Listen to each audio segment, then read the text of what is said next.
गाना सब सुन रहा छी एनआर म्यूजिक के शानदार प्रस्तुति।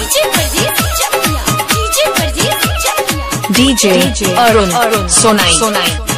कहिया छेला ही तुम्हार कलही हमारा सब प्यार, कहिया छेला ही तुम्हार कलही हमारा सब प्यार। हम कहबौगे हम तोरे सकरबौ बियाह, नहीं तो छौरी मरबौगे।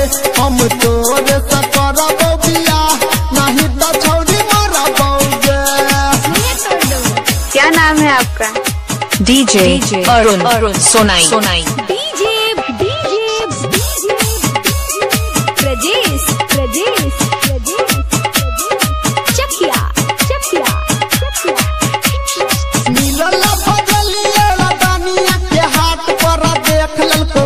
तोरा बैठल हमरा बाइक पर, बैठल हमरा बाइक हे मिलल बजलिए रानिया के हाथ पर देख ललको भाई। तोरा बैठल हमरा बाइक पर आई मनले हमर बात तोहर कट जेतौ रात, आई मनले हमर बात तोहर कट जेतौ रात। हम कहबौगे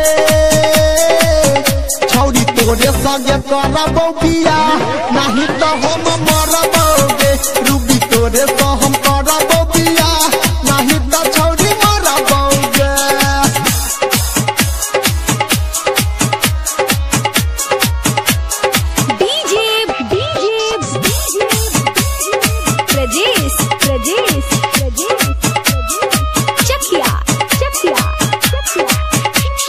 धनुषा के छलही तू गेलही बिहार गे, तोरा खातिर अखन तक छियौ हम कुमार गे।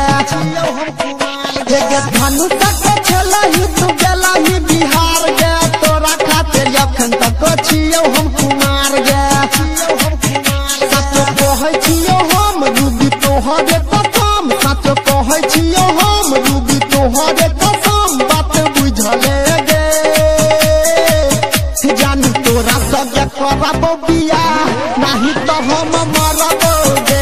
रूबी तोरे तो हम करबौ बियाह, नहीं तो छौरी मरबौगे।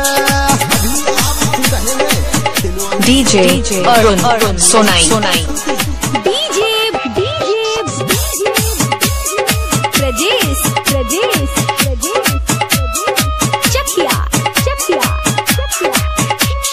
राइटर के अंदर कमलेश रंग रसिया, तोरा घूमे लगे मारे के हटिया।